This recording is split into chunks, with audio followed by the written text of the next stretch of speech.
भारत को क्या मिलेगा वो तो है ही, लेकिन जो एक बात और निकल के आ रही है कि चीन और अमेरिका के बीच जो तनातनी है उसको कम करने में कहीं न कहीं से एक कोशिश है कि कम हो, और रसिया का जो दबाव था या रसिया को जो कॉर्नर करने की कोशिश थी, वो भी उस तरीके से नहीं हो पाई और भारत ने अपनी जगह अच्छी बनाई।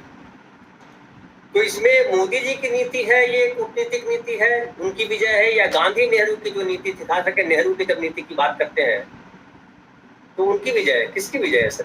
देखिए, पहली बात तो ये है कि रशिया और चाइना के राष्ट्रपति नहीं आए थे, लेकिन उनका डेलीगेशन तो आया था। उनकी पूरी टीम थी, उनके पत्रकारों की टीम थी, और उन्होंने बहुत ही शानदार लॉबिंग की, जिसकी कि जनरली चर्चा नहीं कर रहे हैं लोग। अभी जिस कॉरिडोर की चर्चा आपने शुरू की और उस पर हमारे जो दोनों साथ के वक्ता हैं उन्होंने बहुत अच्छी अच्छी बातें कही। मैं उसकी थोड़ी सी हिस्ट्री बताना चाहता हूं मैं आपको। ये कोई अचानक पैदा हुई जो है ये चीज नहीं है, ये कॉरिडोर, और इसमें नरेंद्र मोदी की न्यूनतम भूमिका है। और मैं विनम्रता से कहना चाहता हूं, ये मेरी राय नहीं है। मई में 2023 में ये एग्रीमेंट पब्लिक हो चुका था इंटरनेट पर, और ये और किसी ने नहीं, अमेरिका के कैबिनेट रैंक के मंत्री ने ये बात डिस्क्लोज की। वेबसाइट पर वो चीजें अवेलेबल है। क्यों अमेरिका ये असल दिक्कत कहां है, जहां कि मैं ले जाना चाहता हूं। देखिए, ये जितनी भी चीजें होती हैं ये कोई सामाजिक चीजें नहीं है, इनके पीछे बड़े राजनीतिक लक्ष्य काम कर रहे हैं। और अमेरिका का बड़ा राजनीतिक लक्ष्य यह है कि सऊदी अरब के साथ में कैसे वो अपने संबंध मजबूत बनाए। आपको जान के आश्चर्य होगा कि ये जो कॉरिडोर है, इस कॉरिडोर के बारे में एक उनका ग्रुप है अमेरिका का दूसरे देशों के साथ में, I2U2, ये जो ग्रुप है ये कूटनीतिक ग्रुप है, और ये लगातार बातचीत करते रहते हैं। और ये पिछले 18 महीने से इस कॉरिडोर को लेके, इसके प्रोजेक्ट को लेके बातचीत कर रहे हैं। भारत उसमें शामिल नहीं था। भारत उसमें पिछले वर्ष शामिल किया गया। डोभाल साहब गए थे, बुलाया गया था उनको, डोभाल साहब गए थे। अरे उस साल शामिल किया गया। मैं जो चीज रिपीटेडली आपसे शेयर कर रहा हूं, आप हिस्ट्री को छुपाते क्यों हैं? किसी भी खबर की अपनी एक तहकीकात करते समय हमें हिस्ट्री में जाना चाहिए। नरेंद्र मोदी की आदत है वो इतिहास छुपाने की और ये दिखाने की कि देखो मैं तत्काल कैसे काम करता हूं। जी नहीं, आपने कोई तत्काल काम नहीं किया। नरेंद्र मोदी की सरकार की इसमें कोई भूमिका नहीं है। यह आइडिया किसका था? सबसे पहले यह आइडिया था इजराइल का। नरेंद्र मोदी को डिप्लोमेसी से कोई लेना देना नहीं है, कहां क्या हो रहा है कोई लेना देना नहीं। सीधे वो आते हैं और फिर वो उन्हें लगता है कि वो जब आए हैं तो संसार उन्हीं के बलबूते पर चल रहा है। ये तो गलतफहमी है, विश्व की कूटनीति में सबसे बड़ी गलतफहमी है। ये समझौता क्यों किया गया? ये समझौता शुरुआत है, अप्रैल में बाइडन जा रहे हैं सऊदी अरब, और सऊदी अरब के साथ में बाइडन अमेरिका का सैन्य समझौता करना चाहते हैं। यह उसकी आधारशिला रखी गई है। यह गलतफहमी हमें न दिखाएं डेवलपमेंट की। सऊदी अरब के किंग ने कहा है कि हम $22 बिलियन देंगे, आप तत्काल काम शुरू कीजिए। सुनील जी ने जो प्रश्न उठाया था ना, पैसा कहां से आएगा, ये पैसा है लेकिन वो दूसरों के कंधे पर रख के बंदूक चलाना चाहते हैं। एक और खतरनाक चीज है जो होने जा रही है। सऊदी अरब को परमाणु शक्ति संपन्न राष्ट्र बनाने की कोशिश उस डील का एक हिस्सा है। भारत लगातार परमाणु चीजों के संप्रसार को रोकने के लिए काम करता रहा है। भारत की कोशिश रही है कि ज्यादा से ज्यादा लोग शांतिपूर्ण कार्यों के लिए परमाणु चीजों का उपयोग करें, लेकिन सऊदी अरब की यह डील का हिस्सा है जिसको कि उसने रखा है। अमेरिका ने इनडायरेक्टली उसे एंडोर्स किया है। क्यों? क्योंकि एक लॉबी है, हथियार उद्योग की एक लॉबी है जो कि इसके लिए काम कर रही है कि सऊदी अरब को परमाणु शक्ति संपन्न राष्ट्र बनाया जाए। और वे एक समझौता इजराइल के साथ भी करना चाहते हैं कि इजराइल के साथ भी एक समझौता हो। इसका फायदा किसे मिलेगा? भारत को नहीं मिलेगा।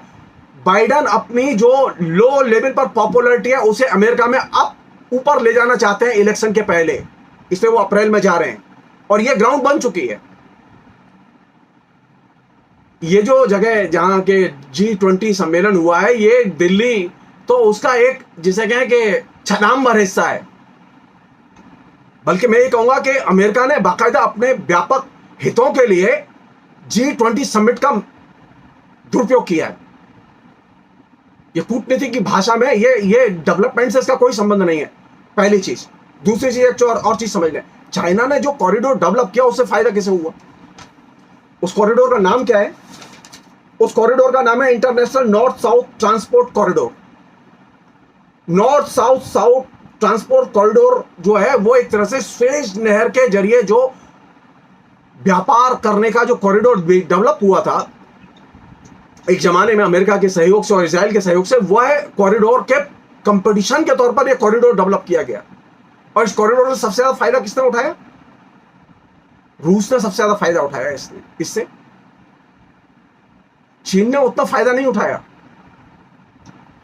इसलिए ये जो कॉरिडोर को लेके जो ये है कि भारतवासियों को इससे कोई लाभ नहीं होगा, बहुत साफ कह रहा हूं। इससे राजनीति अगर नहीं देखेंगे कॉरिडोर के पीछे तो आपको कोई चीज समझ में नहीं आएगी। फिलिस्तीनियों ने साफ कहा है, जिस पर कि हमने ध्यान नहीं दिया, हम फिलिस्तीनियों के हमदर्द और समर्थक रहे हैं। फिलिस्तीनियों ने साफ कहा है कि हमारे साथ में जो अन्याय हो रहा है वेस्ट बैंक में और गाजा पट्टी में, उस अन्याय का प्रतिवाद करना चाहिए सऊदी अरब को और हमारे लिए कंसेशन हासिल करने चाहिए। सऊदी अरब उनके दांव नहीं चढ़ रहा है अभी। ये तो रिसेंट बता रहा हूं मैं, जो अभी हाल फिलहाल में डेवलपमेंट हुआ है।